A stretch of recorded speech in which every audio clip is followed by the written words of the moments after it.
ยินดีต้อนรับทุกท่านเข้าสู่ The Untold Mystery หากพูดถึงเมืองนิวออร์ลีนส์ในรัฐลุยเซียนาประเทศสหรัฐอเมริกาในช่วงต้นทศวรรษที่ 20 ลองจินตนาการถึงถนนสายเก่าในย่านเฟรนช์ควอเตอร์ที่อบอวลไปด้วยกลิ่นอายของแม่น้ำมิสซิสซิปปีท่ามกลางแสงไฟสลัวจากตะเกียงแก๊สที่สาดส่องลงบนพื้นหินและระเบียงเหล็กดัดอันเป็นเอกลักษณ์ในยุคนั้นนิวออร์ลีนส์คือหม้อหลอมทางวัฒนธรรมที่พลุกพล่านด้วยผู้คนหลากหลายเชื้อชาติตั้งแต่ชาวพื้นเมืองแอฟริกันอเมริกันไปจนถึงกลุ่มผู้อพยพชาวอิตาลีที่มาตั้งรกรากเปิดร้านขายของชำเล็กๆอยู่ทั่วทุกมุมเมืองวิถีชีวิตที่นี่เต็มไปด้วยความย้อนแย้งด้านหนึ่งคือความรุ่งเรืองของยุค Roaring Twenties ที่เสียงทรัมเป็ตและจังหวะแจ๊สที่พลิ้วไหวบรรเลงอยู่ตามบาร์ใต้ดินและย่านสตอรี่วิวแต่อีกด้านหนึ่งคือความตึงเครียดทางสังคมและการเหยียดเชื้อชาติที่ซ่อนอยู่ภายใต้เงาเมืองท่าที่ดูเหมือนจะมีชีวิตชีวาแห่งนี้แต่ทว่าภายใต้ท่วงทำนองอันแสนอิสระและความงดงามของสังคมพหุวัฒนธรรมนั้น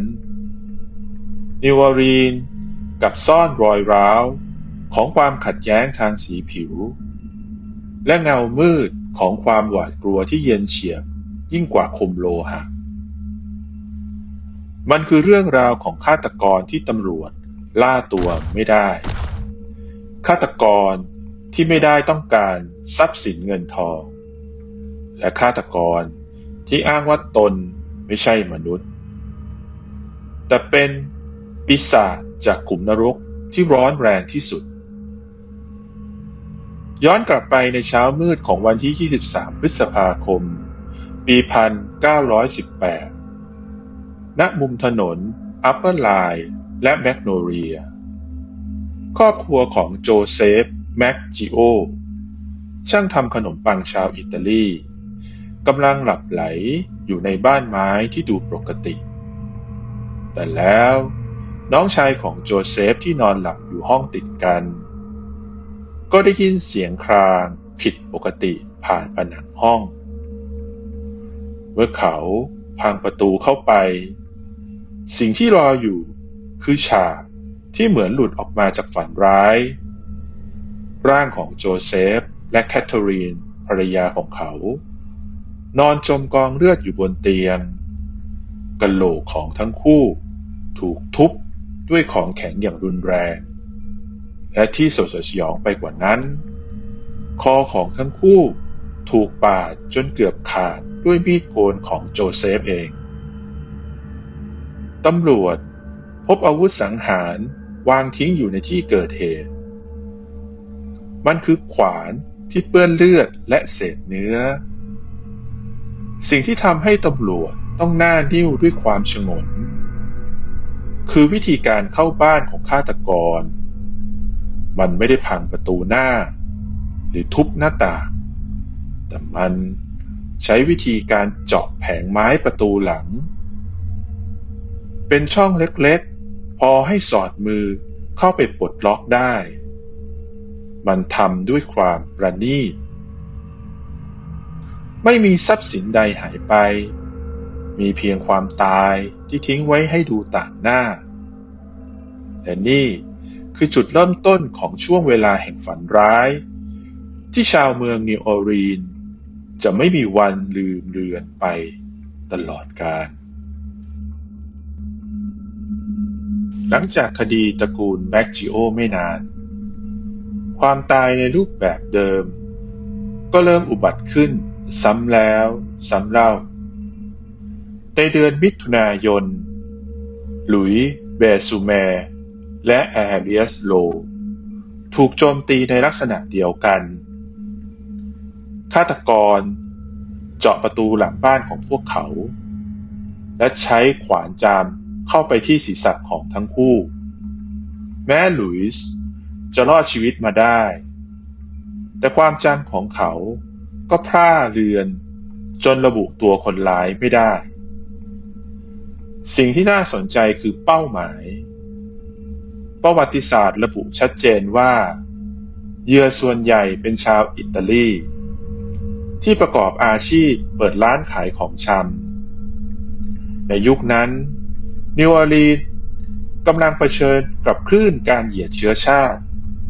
และความกลัวชาวต่างชาติตำรวจในตอนแรกพุ่งเป้าไปที่เรื่องมาเฟียอิตาลีหรือกลุ่มแบล็กแฮนด์ที่ชอบข่มขู่รีดไถเงินแต่ด้วยความอำมหิตของมันไม่ได้พุ่งเป้าแค่ผู้ชายที่เป็นหัวหน้าครอบครัวในวันที่ 5 สิงหาคม ปี 1918 แอนนา ชไนเดอร์ หญิงสาววัย 28 ปีที่กำลังตั้งครรภ์ได้ 8 เดือน ถูกพบอยู่ในสภาพที่นอนจมกองเลือดบนเตียงของเธอกะโหลกของเธอถูกทุบด้วยขวานจนแตกและใบหน้าถูกทำร้ายอย่างรุนแรงโชคดีที่เธอรอดชีวิตมาได้และคลอดบุตรสาวในอีก2 วันต่อมาอย่างปาฏิหาริย์แต่คดีนี้กลับยิ่งทำให้เมืองทั้งเมืองตกอยู่ในสภาวะคลุ้มคลั่งเพราะมันพิสูจน์แล้วว่าฆาตกรรายนี้ไม่มีความเมตตาแม้แต่กับผู้หญิงที่กำลังอุ้มท้องความหวาดระแวงเริ่มลามไปทั่วเมือง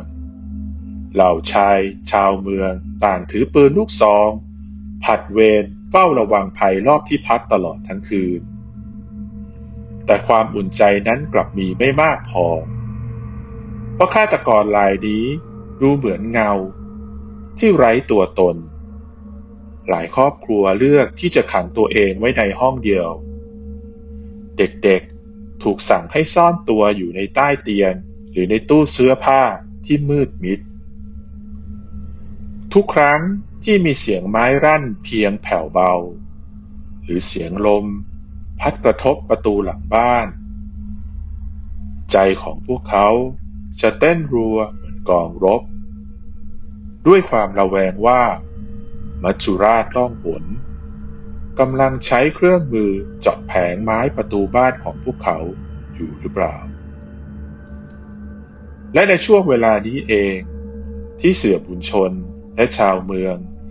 เริ่มขนานนามฆาตกรปริศนารายนี้ว่ามนุษย์ขวานฉายาที่ฟังดูเรียบง่ายแต่แฝงไปด้วยความสยดสยองนี้มีที่มาจากพฤติกรรมอันเป็นเอกลักษณ์ที่เขามักจะไม่ได้พกอาวุธมาจากไหนแต่เขาจะหยิบเอาขวานที่วางทิ้งไว้ในบ้านหรือในสวนของเหยื่อมาใช้เป็นเครื่องมือสังหารเจ้าของบ้านอย่างเลือดเย็นทำให้ทุกบ้านที่มีขวานติดไว้เพื่อฝ่าฟืนกลับต้องหวาดผวาว่าอาวุธในมือตนเองนั้นจะกลายเป็นเครื่องประหารชีวิตในยามหลับไหลในเดือนกันนั้นเองวันที่ 10 สิงหาคมโจเซฟ โรมาโนกลายเป็นเหยื่อรายถัดไป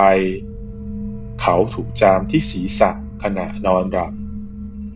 หลานสาวของเขาตื่นขึ้นมาพบเงาที่ดูสูงและกำยำสวมสวดสีเข้มกำลังวิ่งหนีไปในความมืดและนั่นคือครั้งแรกและครั้งเดียวที่มีพยานเห็นรูปร่างของฆาตกรแต่มันก็เป็นเพียงเงามืดที่ไม่สามารถที่จะระบุอะไรได้อย่างชัดเจนหลังจากคดีโจเซฟ โรมาโนในเดือนสิงหาคม ปี 1918 มนุษย์ขวานก็เงียบหายไปราวกับอากาศ1 เดือน 2 เดือนจนเวลาล่วงเลยไปถึง7 เดือนเต็มเมืองนิวออร์ลีนส์เริ่มกลับมามีลมหายใจได้อีกครั้งหลายคนคิดว่าฆาตกรอาจจะตายไปแล้ว หรือหนีออกจากเมืองไปแล้ว แต่ความเงียบสงบนั้นเป็นเพียงตาพายุที่กำลังรอเวลากระโชกให้แรงขึ้นกว่าเดิม วันที่ 10 มีนาคม ปี 1919 ในย่านเกรทนาซึ่งอยู่ฝั่งตรงข้ามแม่น้ำมิสซิสซิปปี ความตายกลับมาเยือนอีกครั้ง ครอบครัวคอร์ติมิเกลถูกบุกรุก ชาร์ลส์และโรซี่ถูกทำร้ายจนบาดเจ็บสาหัส แต่สิ่งที่น่าสลดใจที่สุดคือแมรี่ลูกสาววัย2 ขวบของพวกเขาเธอเสียชีวิตคาอ้อมกอดของผู้เป็นแม่ด้วยคมขวานในขณะที่โรซี่กำลังรักษาตัวในโรงพยาบาลท่ามกลางความเจ็บปวดและสับสนเธอได้ชี้ตัวผู้ต้องหาเธออ้างว่าคนร้ายคือออร์แลนโด จอร์ดาโนและลูกชายของเขาแฟรงค์ จอร์ดาโนซึ่งเป็นเพื่อนบ้านและคู่แข่งทางธุรกิจของพวกเขาเองคดีนี้เป็นจุดด่างพร้อยของกระบวนการยุติธรรมในยุคนั้นแม้แฟรงค์จะมีรูปร่างใหญ่โตเกินกว่าจะมุดรูประตูที่ฆาตกรเจาะไว้ได้และแม้ทั้งคู่จะมีพยานอยู่ชัดเจนแต่ความแค้นและความต้องการแพะรับบาปของสังคมทำให้ทั้งคู่ถูกตัดสินประหารชีวิตและจำคุกตลอดชีวิตอย่างไรก็ตามความจริงที่บิดเบี้ยวนี้กลับนำไปสู่ความพังทลายของครอบครัวคอร์ติมิเกลในเวลาต่อมาชาร์ลส์ คอร์ติมิเกลผู้เป็นสามีรู้ดีแก่ใจว่าสิ่งที่ภรรยาของเขาทำลงไปนั้นมันไม่ใช่ความจริงเขาไม่อาจทนอยู่กับความอับอายและความรู้สึกผิดที่ภรรยาของตนใช้ความตายของลูกสาวตัวน้อยมาเป็นเครื่องมือทำลายชีวิตเพื่อนบ้านผู้บริสุทธิ์เพียงเพราะความริษยาและข้อพิพาททางธุรกิจที่มีต่อตระกูลจอร์ดาโนความร้าวฉานนี้รุนแรงถึงขั้นที่ชาวตัดสินใจฟ้องหย่าโรซี่ทันทีหลังจบการพิจารณาคดีและในช่วงเวลา9 เดือนหลังจากนั้นโรซี่ต้องอยู่อย่างโดดเดี่ยวเพียงลำพังเธอได้ตัดสินใจทำในสิ่งที่สั่นสะเทือนไปทั่วทั้งนิวออร์ลีนส์เธอเดินเข้าไปในสำนักงานหนังสือพิมพ์ไทยพิกายูนเพื่อขอถอนคำให้การทั้งหมดโรซี่สารภาพทั้งน้ำตาว่าเธอโกหกเพราะความแค้นส่วนตัวแต่สิ่งที่ทำให้เธอยอมเปิดเผยความจริงออกมานั้นไม่ใช่เพียงความโดดเดี่ยวแต่คือความสำนึกผิดที่กัดกินจิตใจอย่างรุนแรงเธออ้างว่านักบุญโจเซฟได้มาเข้าฝันและข่มขวัญเธอด้วยภาพบาปกรรมอันหนักอึ้งสั่งให้เธอพูดความจริงเพื่อล้างมลทินให้แก่ตระกูลจอร์ดาโนและเพื่อไถ่บาปให้แก่ดวงวิญญาณดวงน้อยของลูกสาวของเธอในที่สุดพ่อลูกจอร์ดาโนจึงได้รับการปล่อยตัวให้เป็นอิสระท่ามกลางความตื่นตะลึงของคนทั้งรัฐแต่คำถามใหญ่ที่ยังคงค้างคาในช่วงเวลาที่ครอบครัวจอร์ดาโนยังถูกคุมขังนั้นมนุษย์ขวานตัวจริงอยู่ที่ไหนในขณะที่ตำรวจกำลังสับสนและหลงเชื่อว่าพวกเขาจับตัวการได้ฆาตกรตัวจริงกลับทำในสิ่งที่ไม่มีใครคาดคิดมันส่งจดหมายไปยังหนังสือพิมพ์ท้องถิ่นเพื่อเยาะเย้ยความโง่เขลาของเจ้าหน้าที่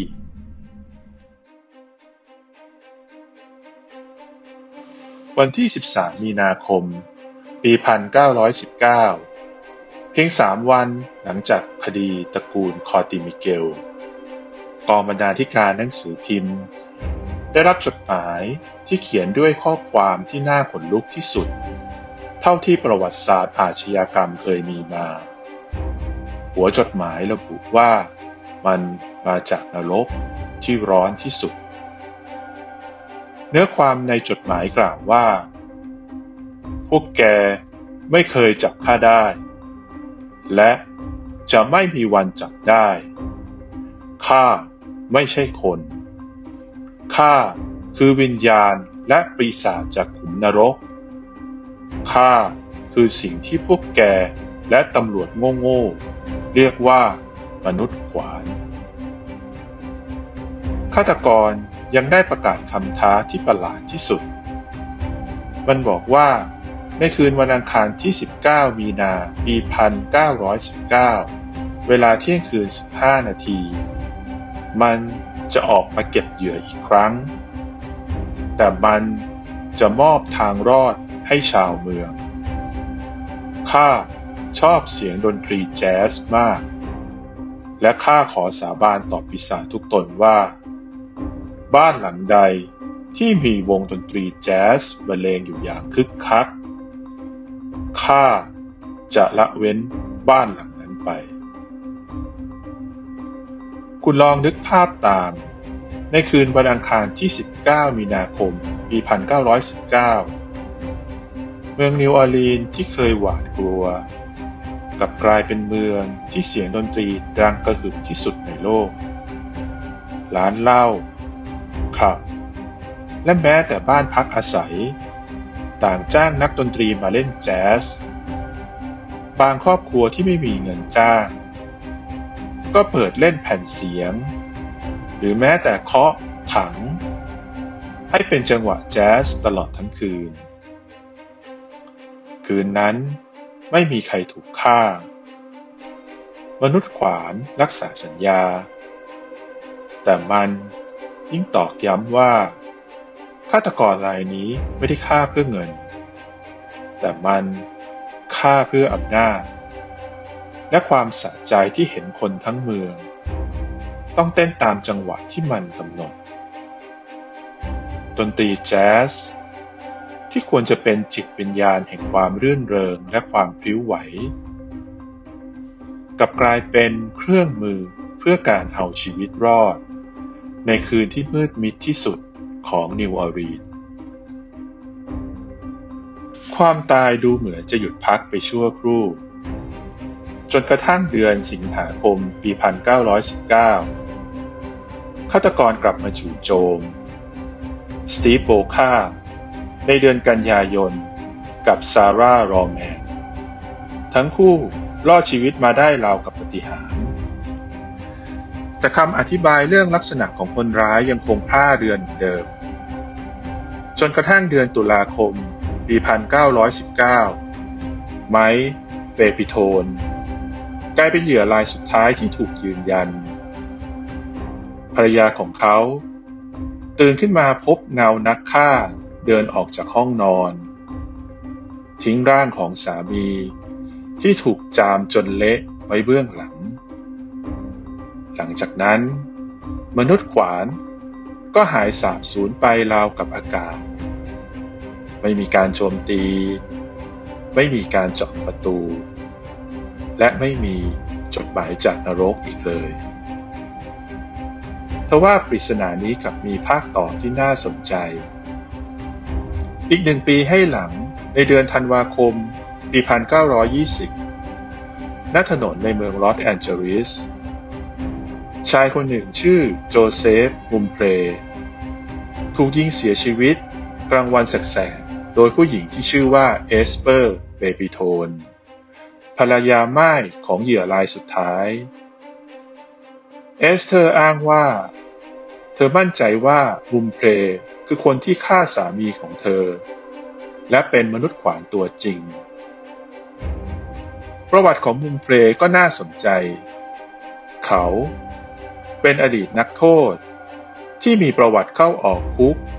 ในช่วงเวลาเดียวกับที่คดีมนุษย์ขวานในนิวออร์ลีนส์หยุดชะงักและเขายังถูกสงสัยว่ามีความเชื่อมโยงกับกลุ่มมาเฟียอิตาลีด้วยแต่ปัญหาคือตำรวจไม่พบหลักฐานทางนิติวิทยาศาสตร์ใดๆที่เชื่อมโยงกับมุมเพลย์เข้ากับคดีในนิวออร์ลีนส์เลยนอกเหนือจากคำบอกเล่าของเฮสเตอร์และการคาดคะเนช่วงเวลาสุดท้ายเอสเธอร์ถูกตัดสินจำคุกเพียงเวลาสั้นๆและคดีมนุษย์ขวานก็ถูกปิดลงโดยไม่สามารถจับตัวใครได้จริงๆจนวินาทีนี้สุดท้ายแล้วใครคือ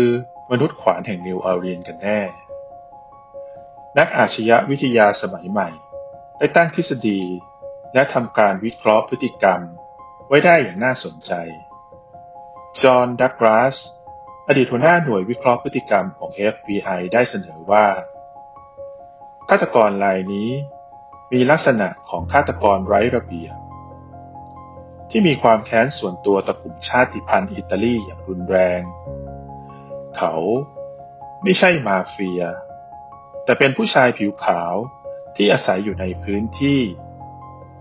มีอายุประมาณ30 ปีขึ้นไปและมีปมด้อยในชีวิตจนต้องพยายามแสดงอำนาจเหนือผู้อื่นหากพิจารณาจากทักษะ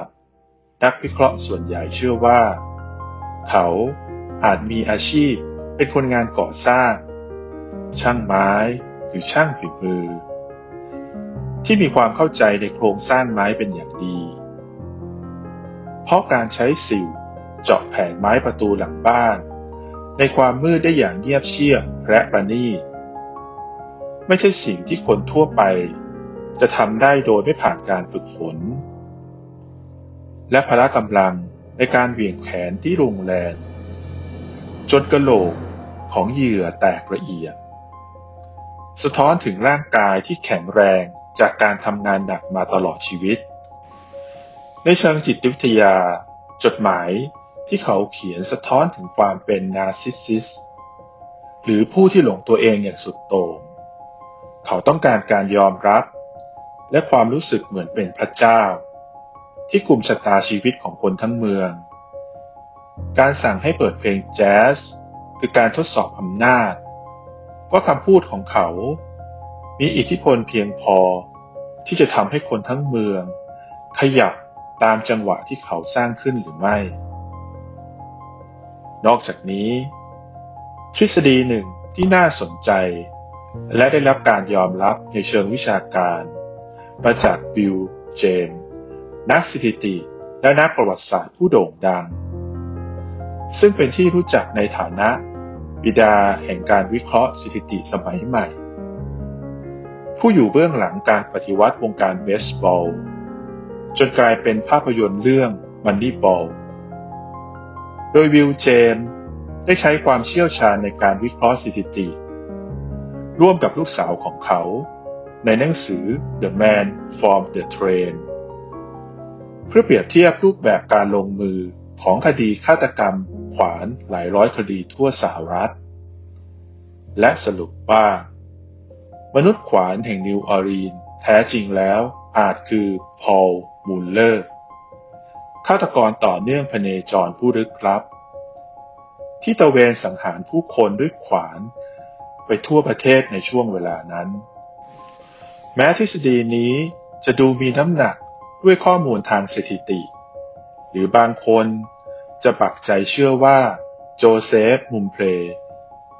แต่ความเห็นส่วนใหญ่ของนักอาชญาวิทยายังคงมองว่า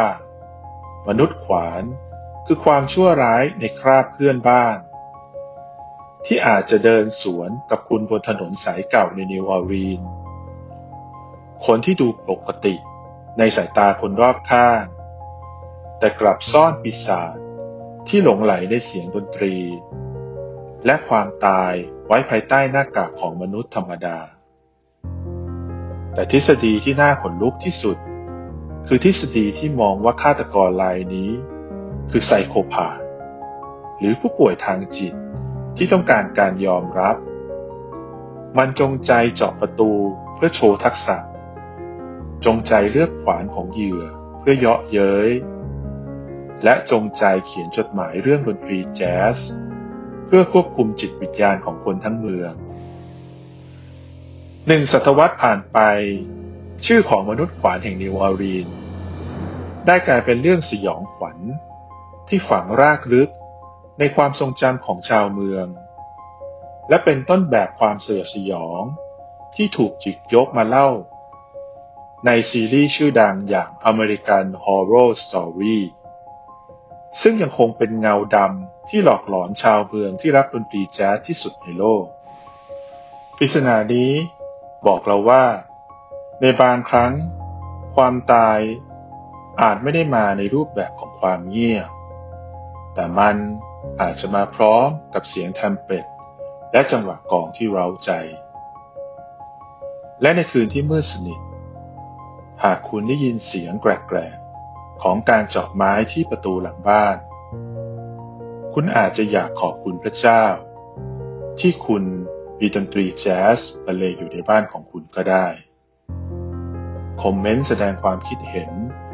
และแลกเปลี่ยนทฤษฎีของคุณได้ที่ด้านล่างนี้ได้เลยคุณเชื่อว่าโจเซฟมุนเพรคือตัวจริงหรือคุณคิดว่าปีศาจตนนี้ยังคงล่องหนอยู่ในหน้าประวัติศาสตร์ขอบคุณที่ติดตาม The Untold Mystery หากชอบเรื่องราวการสืบสวนที่เข้มข้นแบบนี้อย่าลืมกดไลค์และ Subscribe เพื่อคุณจะไม่พลาดปริศนาถัดไปสำหรับวันนี้สวัสดีครับ